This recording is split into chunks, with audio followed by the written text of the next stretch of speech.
കാസർഗോഡ് ഒരു സാധാരണ കുടുംബത്തിൽ ജനിച്ചു വളർന്ന സ്വന്തം കുടുംബത്തിന് താങ്ങും തണലുമാകാൻ സൗദിയിലേക്ക് വിമാനം കയറിയ ഒരു വനിതാ നഴ്സിന്റെ കഥയുണ്ട്.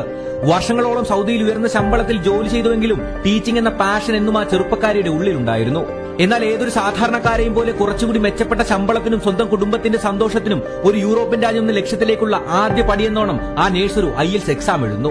അവർ ആ എക്സാം പാസ്സാവുന്നിടത്തു നിന്നും നമ്മുടെ കഥ ആരംഭിക്കുകയാണ്. പണ്ടാരോ പറഞ്ഞതുപോലെ നീ തിരയുന്നതെന്തോ അത് നിന്നെയും തിരയുന്നു എന്നത് അക്ഷരാർത്ഥത്തിൽ സത്യമായി തുടങ്ങുന്നു. സഹപ്രവർത്തകരും സുഹൃത്തുക്കളും പിന്നീട് മറ്റൊരു പരീക്ഷയ്ക്ക് സംശയങ്ങൾ ചോദിച്ച് മുന്നിലെത്തിയതും അവർക്ക് ആ ലക്ഷ്യത്തിലേക്ക് എത്താൻ കരുത്തായത് നീതു എന്ന നേഴ്സിൽ നിന്നും നീതു എന്ന ടീച്ചറിലേക്കും കരുത്തയായ സംരംഭകയിലേക്കുമുള്ള ആദ്യ സൈറനായിരുന്നു. സാംസങ്ങിന്റെ ഒരു പഴയ ഫോണും ഹെഡ്സെറ്റും കൊണ്ട് ഓൺലൈനായി ഒട്ടനവധി പേർക്ക് നീതു എന്ന അധ്യാപിക പുതുജീവൻ പകർന്നതോടെ നീതുസ് അക്കാദമി എന്ന ഇന്ത്യയിലെ നമ്പർ 1 ഓൺലൈൻ OET ട്രെയിനിംഗ് പ്ലാറ്റ്ഫോമിന്റെ തുടക്കമാവുകയാണ്. സ്വന്തം സ്വപ്നങ്ങൾ നെഞ്ചിലേറ്റി സൗദിയിലേക്ക് വിമാനം കയറിയ ആ വനിതാ നേഴ്സ് ഇന്ന് 10,000 കണക്കിന് വരുന്ന ഉദ്യോഗാർത്ഥികൾക്ക് താങ്ങും തണലുമായി മാറുന്നത് മറ്റൊരു ചരിത്രം.